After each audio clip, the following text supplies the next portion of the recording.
본문 말씀 에레미야서 10장 20장 10절에서 13절입니다. 10절입니다. 나는 무리의 비방과 사방의 두려움을 들었나이다. 그들이 이러기를 고소하라. 우리도 고소하리라 하오며 내 친한 벗도 다 내가 실족하기를 기다리며 그가 혹시 유혹을 받게 되며 우리가 그를 이기어 우리 원수를 갚자 하나이다. 그러하오나 여호와는 두려운 용사 같으시며 나와 함께 하심으로 나를 박해하는 자들이 넘어지고 이기지 못할 것이오며 그들은 지혜롭게 행하지 못함으로 큰 치욕을 당하리오니 그 치욕은 길이 잃지 못할 것입니다. 의인을 시험하사 그 폐부와 심장을 보시는 만군의 여호와여 나의 사정을 주께 아뢰었사온즉 주께서 그들에게 보복하심을 나에게 보게 하옵소서. 여호와께 노래하라. 너희는 여호와를 찬양하라. 가난한 자의 생명을 행악자의 손에서 구원하셨습니다. 아멘. 마태복음 10장 26절에서 33절입니다. 26절입니다. 그런즉 그들을 두려워하지 말라. 감추은 것이 드러나지 않을 것이 없고 숨은 것이 알려지지 않을 것이 없습니다. 내가 너희에게 어두운 데서 이르는 것을 광명한 데서 말하며 너희가 귓속말로 듣는 것을 주위에서 전파하라. 몸은 죽어도 영혼은 능히 죽이지 못하는 자들을 두려워하지 말고 오직 몸과 영혼을 능히 지옥에 멸하실 수 있는 이를 두려워하라. 참새 2마리가 한 아사리원에 팔리지 않느냐. 그러나 너희 아버지께서 허락하지 아니하시며 그 하나도 땅에 떨어지지 아니하리라. 너희에게는 머리털까지 다 세신 바 되었나니 두려워하지 말라. 너희는 많은 참새보다 귀하니라. 누구든지 사람 앞에서 나를 시인하며 나도 하늘에 계신 내 아버지 앞에서 그를 시인할 것이요 누구든지 사람 앞에서 나를 부인하며 나도 하늘에 계신 내 아버지 앞에서 그를 부인하리라. 아멘. 로마서 5장 12절에서 15절입니다. 12절입니다. 그러므로 한 사람으로 말미암아 죄가 세상에 들어오고 죄로 말미암아 사망에 들어왔나니 이와 같이 모든 사람이 죄를 지었으므로 사망이 모든 사람에게 이르렀느니라. 죄가 율법이 있기 전에도 세상에 있었으나 율법이 없었을 때에는 죄를 죄로 여기지 아니하였느니라. 그러나 아담으로부터 모세까지 아담의 범죄와 같은 죄를 짓지 아니한 자들까지도 사망이 왕노로 하였나니 아담은 오실 자의 모형이라. 그러나 이 은사는 그 범죄와 같지 아니하니 곧 한 사람의 범죄를 인하여 많은 사람이 죽었은즉 더욱 하나님의 은혜와 또한 한 사람 예수 그리스도의 은혜로 말미암아 소문은 많은 사람에게 넘쳤느니라. 아멘. 하나님의 말씀 에레미야서 20장 10절에서 13절, 마태복음 10장 26절에서 33절, 로마서 5장 12절에서 15절 말씀을 하나님의 비밀. 하나님의 비밀이라는 제목으로 은혜를 받고자 하겠습니다. 첫 번째, 하나님의 비밀을 전한 에레미야 선지자의 그런 갈등과 확신입니다. 에레미야는 여호와의 공고로 인해서 예언자됨에 따라서 이와 같은 공경에 처했다고 자신의 그런 신세를 한탄합니다. 자신의 신세를 한탄합니다. 하나님의 구원을 계획하신 그런 하나님의 소명에서 벗어나려고 침묵을 결심하며 안으로는 불타는 것이 있어 하나님의 말씀을 다시 선포하게 된다는 것입니다. 선지자가 받은 조롱의 그런 원인은 어째요? 하나님이 부르셨기 때문입니다. 에레미야는 하나님의 부르심을 거절치 못합니다. 그래서 그 고난을 겪는다고 에레미야는 생각합니다. 오늘날도 하나님을 믿는다는 이유로 하나만으로 그렇죠. 직장, 사회에서 이유 없이 비난, 저소를 받는 경우가 종종 있습니다. 그러나 이러한 이들로 인해서 우리는 좌절해서는 안 될 줄 믿습니다. 그것은 마귀가 주는 시험이기 때문입니다. 그럴 때마다 우리는 담대한 신앙으로 시험을 이기면서 시험을 이겨가면서 살아가는 성도들 되어야 될 줄 믿습니다. 선지자가 받는 그런 조롱의 원리는 멸망을 선포했기 때문입니다. 그 에레미야서가 남유다가 멸망하리라는 것을 선포하죠. 그러니까 이스라엘 백성들로부터 왕으로부터 조롱을 받게 된다는 것입니다. 에레미야처럼 하나님의 사역을 감당하다가 환난이나 핍박을 당하게 될 때 하나님을 원망할 수 있을 것입니다. 그러나 그때마다 우리를 위해서 친히 고난 당하셨고 또 우리로 하여금 고난을 이기게 하시는 우리 주님. 자, 로마서 8장 34절을 보니까요. 누가 우리를 정죄하리요? 죽으실 뿐 아니라 다시 살아나신 이는 예수 그리스도시니 그는 하나님 우편에 계신 자로 우리를 위하여 간구하시는 자라. 이 하나님 말씀, 우리 하나님 말씀을 기억하면서 힘을 내어서 우리에게 맡겨진 사명을 잘 감당하는 저와 여러분이 되어야 될 줄 믿습니다. 하나님께서는 붙잡힌 에레미야의 불붙은 하나님께 그런 붙잡힘을 잡았어. 붙잡힌 에레미야의 그 불붙은 열심입니다. 나의 중심이 불붙은 것 같아서 걸수에 사무치는 답답한 사무치니 답답하여 견딜 수가 없나이다. 이것은 에레미야가 육체적인 그런 괴로움으로 인해서 하나님의 말씀의 선포를 포기하려 할 때 일어나는 마음의 상태를 그런 묘사한 것입니다. 에레미야는 자신의 중심이 불붙은 것 같은 그런 감정이 그런 걸수에까지 사무쳐서 답답해서 견딜 수 없다고 고백하고 있는 것입니다. 선지자의 인간적인 생각은 수치와 조소가 뭐예요? 흉을 보고 막 그러죠. 빈정거리가 업신여기죠. 그런 조소 때문에 하나님의 말씀을 더 이상 전파하지 않으려 했습니다. 그러나 말로 표현할 수 없는 그런 뜨거운 것이 마음에 눌려 있어서 다시 전하지 않고서는 견딜 수가 없었던 것입니다. 이렇게 기독교의 진리는 개인적인 각성이나 주관적인 생각으로 전파되는 것이 아니라는 것입니다. 하나님의 말씀이 선포되는 것은 인간의 뜻에 의한 것이 아닙니다. 온전히 하나님의 뜻에 의해서 되어지는 것임을 우리는 알아야 될 줄 믿습니다. 민수기서 11장에 보니까 25절에 여호와께서 구름 가운데 강림하사 모세에게 말씀하시고 그에게 임한 영을 70장로들에게도 임하게 하시니 영이 임하신 때 그들이 애언을 하다가 다시는 하지 아니하였더라. 그래서 온전히 하나님의 뜻에 되어진 것이 우리는 믿음으로 나아가야 될 줄 믿습니다. 에레미야는 하나님의 임재를 확신합니다. 그래서 여호와는 두려운 용사 같으시며 나와 함께 하시는 거로. 이 말씀은 선지자를 해하려는 자들과 조롱하는 자들이 사방에 있었음에도 불구하고 하나님께서는 용사가 되셔서 다시 자신을 지켜주시리라는 그런 확신하는 내용입니다. 다윗도 이스라엘 그런 왕의 두 번째 왕이죠. 다윗도 하나님과 함께 하심을 믿고 나아가서 골리앗과 싸움에서 승리할 수 있었던 것입니다. 그 사무엘상 17장 45절 다윗이 블레셋 사람에게 이르되 너는 칼과 단창으로 내게 나오거니와 나는 어때요? 만군의 여호와의 이름으로 네가 모욕하는 이스라엘 군대 하나님의 이름으로 내가 나아가노라. 하나님의 이름으로 나아가노라 라고 말씀하십니다. 말씀에 순종합니다. 그래서 오늘 우리의 상황이 사방으로 우겨쌈을 당하는 그런 극한적인 그런 상황일지라도 하나님의 임재를 우리는 굳게 믿으며 나아갈 때 하나님이 친히 그 문제를 해결하사 하나님의 살아계심을 나타내서 보여주실 것입니다. 에레미야는 악인의 수욕, 수치와 그런 욕을 당하는 게 수치죠. 그런 수욕을 확신합니다. 나를 박해하는 자가 넘어지고 이기지 못할 것이요. 선지자는 에레미야 선지자 자기를 대적하는 자들이 큰 수욕을 당할 것을 내다보았던 것입니다. 그래서 우리 성도를 넘어뜨리려고 하고 핍박하는 자를 하나님은 넘어뜨리십니다. 그게 시편 119편 78절을 말씀하십니다.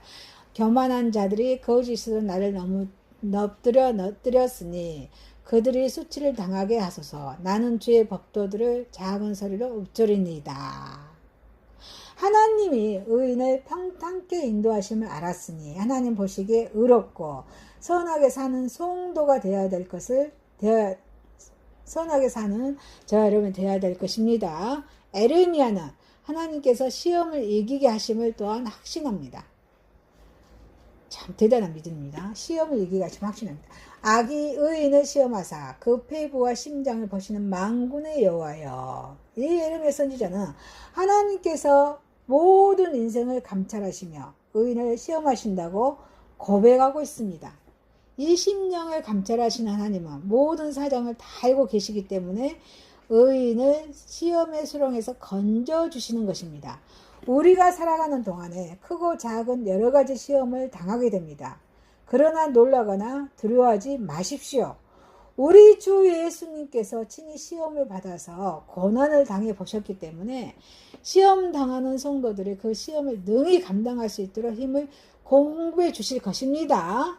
그래서 히브리서 2장 18절에 그가 시험을 받아 고난을 당하였은즉 시험 받는 자들을 능히 도우실 수 있으리라 말씀하십니다. 에레미야는 주님의 구원을 찬양합니다. 여호와께 노래하라.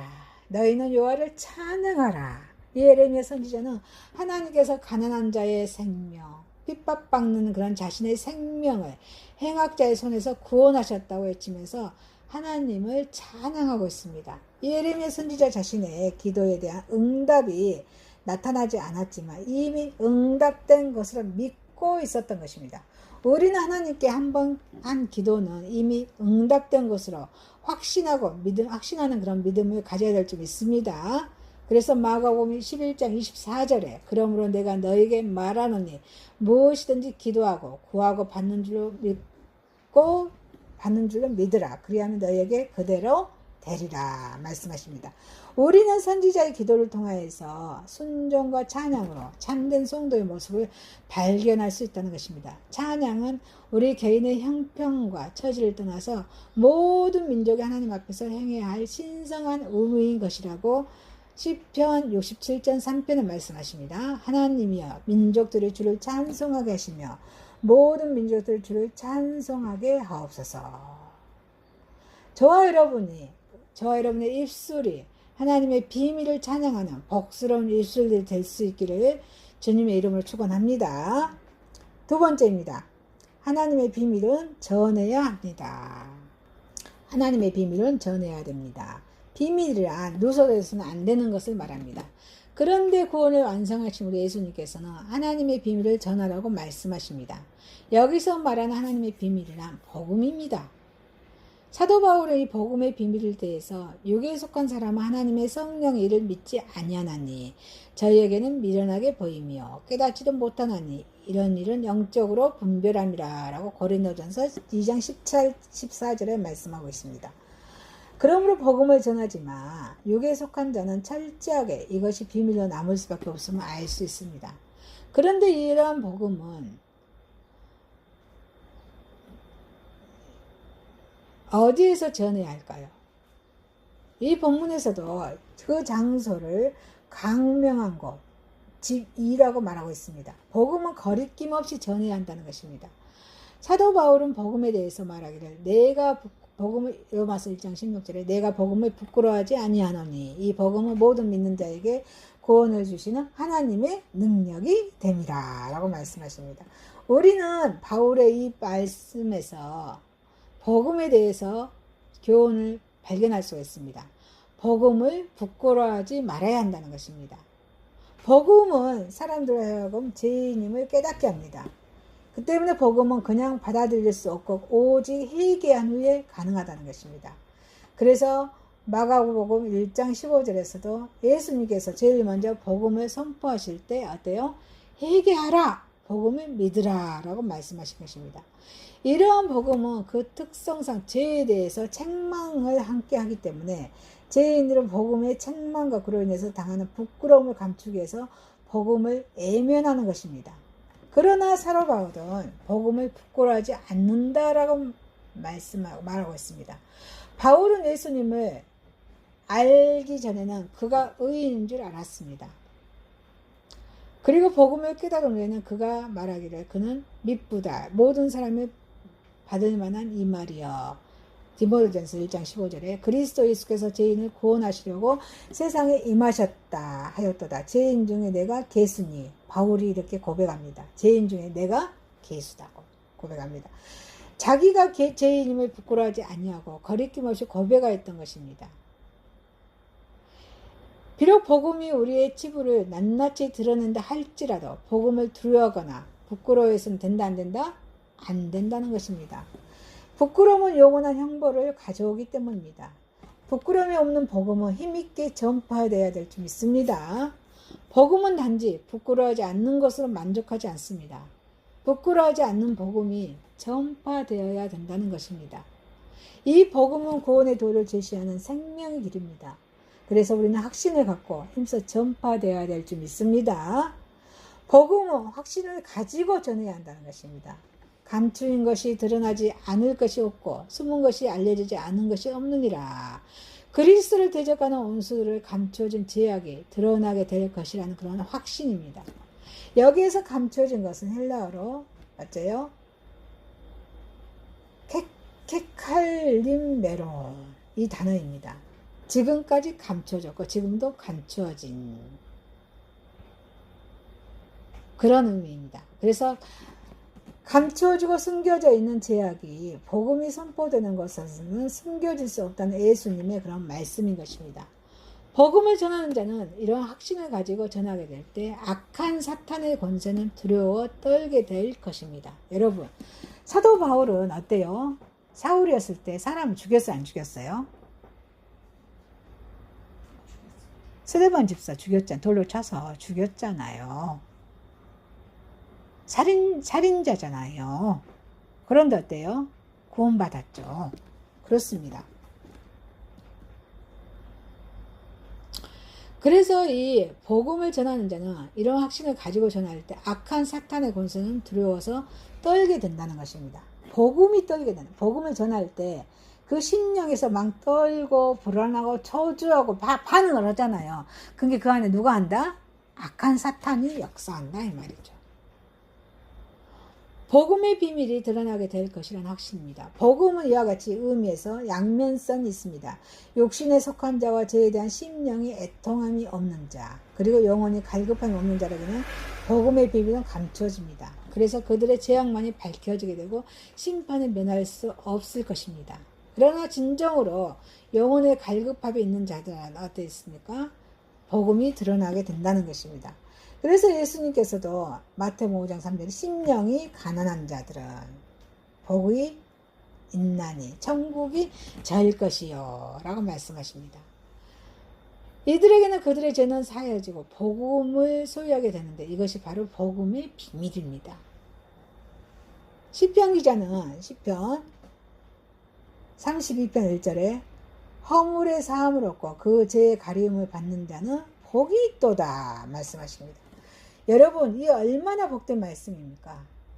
복음의 진리를 깨닫는 자만이 확신을 가지고 담대하게 복음을 전할 수가 있을 것입니다. 아니십니까? 복음은 핍박을 두려워하지 말고 전해야 될 줄 믿습니다.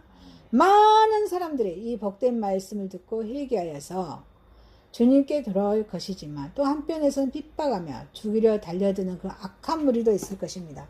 그러나 우리는 심령이 갈급한 자에게 그 기쁜 소식을 전하기 위해서 죽음을 무릅쓰고 전해야 하는 것이 우리 전도자의 사명입니다. 모든 그리스도인의 의미라는 그런 사실을 우리는 알아야 될 줄 믿습니다. 바로 이것이 예수님의 명령입니다. 우리는 그래서 예수님의 명령이 이 본분의 사명을 감당해야 될 줄 믿습니다. 그래서 너희가 너에게 어두운 데서 이르는 것을 광명한 데서 말하며 너희가 깃 속으로 듣는 것을 집 위에서 전파하라. 우리 예수님께서 그렇게 말씀하지 않으셨습니까? 여러분, 우리를 죄에서 구원하신 우리 예수님의 귀한 복음의 말씀을 우리는 우리 이웃이 누구십니까? 나 아닌 다른 사람이죠. 내 이웃에게 전해야 되지 않겠습니까? 또 이방인에게 흘러가야 되지 않겠습니까? 저와 여러분은 이 말씀을 통해서 우리 주님의 명령을 기억하고 순종하면서 우리에게 맡겨진 사명을 잘 깨닫고 주님의 말씀을, 주님의 복음을 전하는 저와 여러분 되시길 축원합니다. 세 번째입니다. 하나님의 비밀은 거룩하게 변화시킵니다. 거룩하게 변화시킵니다. 우리를 낮아지게 하시고 또 죄에서 멀어지게 하시고 우리 심령을 변화시킨다는 것입니다. 바울은 본장에서 12절에서 21절에서 죄가 세상에 어떻게 들어왔으며 그 죄가 세상에 어떻게 지배해왔는지를 설명해 주고 있습니다. 그 죄를 그리스도께서 어떻게 해서 정복하고 많은 사람을 의롭게 하셨는지도 설명합니다. 그러한 가운데서 본문은 율법의 가입의 의의에 대해서 설명해 주고 있습니다. 하나님께서 그의 백성에게 율법을 주신 목적은 여러 가지가 있습니다. 그 중에 하나가 본문에 나온 죄를 깨닫게 하는 것입니다. 율법이 주어진 의의는 이것만으로 만족될 수가 없습니다. 율법의 의의에 대해서 우리를 한번 살펴볼까요? 율법의 의의는 죄를 드러내게 합니다. 죄는 아담의 타락으로 인한 범죄 이후에 모세의 율법이 주어지기까지도 여전히 존재하였습니다. 그 죄의 결과로 주어진 형벌은 세상을 지배하였습니다. 그러나 이와 같은 그런 율법이 없었을 때는 사람들이 죄를 죄로 여기지 아니하고 어때요? 스스로 자행히 생동했었다는 것입니다. 그 모든 사람들이 죄 자체에 대한 의식조차 없었다는 의미는 아닙니다. 다만 율법이 없을 때는 죄의 심각성, 중대성을 인식하지 못하고 그 가운데 죄와 더불어서 살면서 죄를 두려워하지 않았다는 것입니다. 여러분, 그래도 사회법도 어째요? 죄를 가려주잖아요. 얼마나 감사해요. 사회법이. 그래서 하나님은 그러한 인간의 범법함을 깨닫기 위해서 율법을 주셨다는 것입니다. 인간으로 하여금 죄를 깨닫도록 하셨다는 것입니다. 그 율법이 인간을 하나님 앞에 죄인으로 고발하여서 인간의 죄된 모습을 드러나게 되는 것입니다.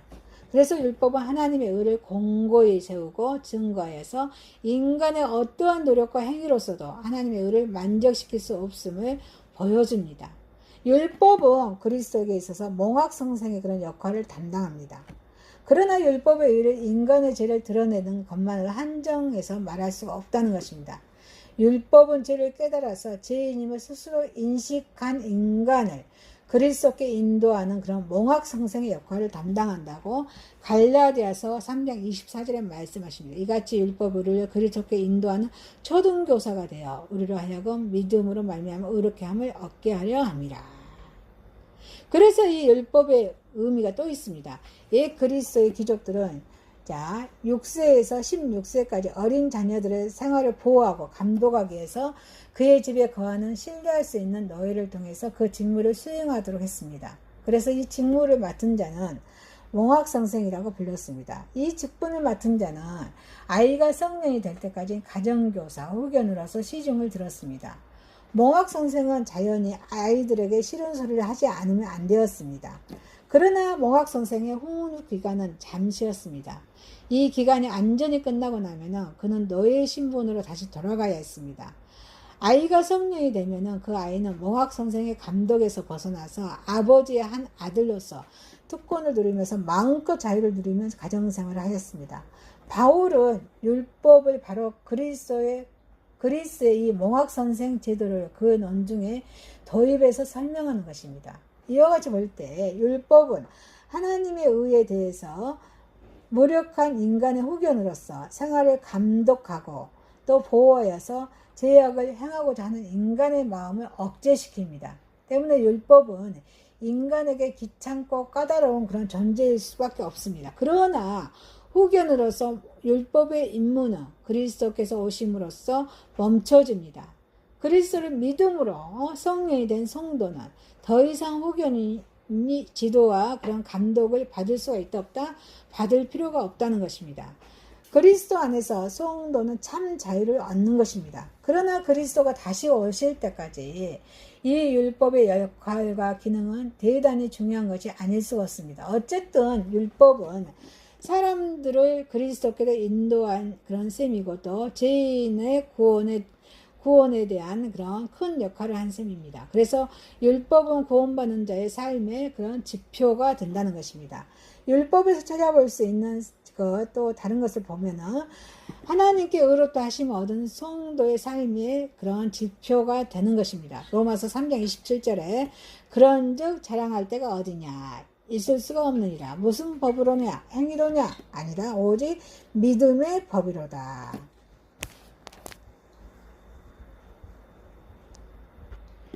율법은 앞서 우리가 본 것처럼 그 자체로선 생명을 가져다 주는 것이 아니라는 것입니다. 생명은 오직 누구한테 있어요?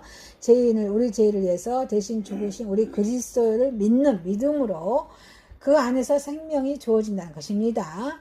그렇다고 해서 율법의 존재가 필요치 않는 것은 아니라는 것입니다. 율법은 여전히 필요합니다. 율법이 하나님의 의를 드러내면서 선악을 구별하는 기준이 됩니다. 성도가 행위의 기준이 되기 때문입니다. 그래서 선악의 구별은 인간의 삶에 있어서 선한 삶을 살기 원하는 그러한 자들의 방향을 결정하는 기준이 되는 것입니다. 살아있는 믿음은 마치 살아있는 나무가 열매를 맺듯이 열매가 있어야 된다고 야고보서 2장 18절에 말씀하십니다. 어떤 사람 말하기를 너는 믿음이 있고 나는 행함이 있으니 행함이 없는 믿음 내 믿음을 내게 보이라. 나는 행함으로 내 믿음을 네게 보이리라 하리라 말씀하십니다. 과일나무의 부리의 튼튼함이 그 열매를 통하여서 입증되듯이 믿음도 율법의 행위를 통해서 발전하고 성장하면서 하나님의 백성으로 성화되는 것입니다. 그러므로 율법은 의롭다 하심을 얻는 자들의 행해야 할 행위의 지표입니다. 하나님의 비밀은 하나님의 백성으로 선언된 우리를 거룩하게 변화시킴으로써 우리를 향하신 우리의 구속과 하나님의 구속과 또 영화와 계획을 성취함으로써 믿는 저와 여러분에게 주시는 주님의 축복임을 우리는 알고 또 하나님의 백성으로서 우리는 거룩하게 하나님의 우리를 변화시키가는 우리 하나님을 찬양하는 저와 여러분 되시기를 축원합니다. 말씀을 마칩니다. 자, 하나님의 비밀을 전한 선지자 에레미야의 갈등과 확신이었습니다. 하나님의 비밀은 전해져야 합니다. 하나님의 비밀은 거룩하게 변화시킵니다. 기도합니다. 하나님 아버지, 하나님의 비밀을 전한 에레미야 선지자처럼 우리도 갈등과 이기와 정말 확신이 없지만 이 어려운 상황에서도 우리는 믿음과 확신을 가지고 하나님의 비밀의 복음을 전하게 하시고 또 우리를 거룩한 삶으로 변화되어서 정말 우리 주님께 영광 올려드리는 삶으로 인도하여 주옵소서. 예수님의 이름으로 기도하옵나이다. 아멘.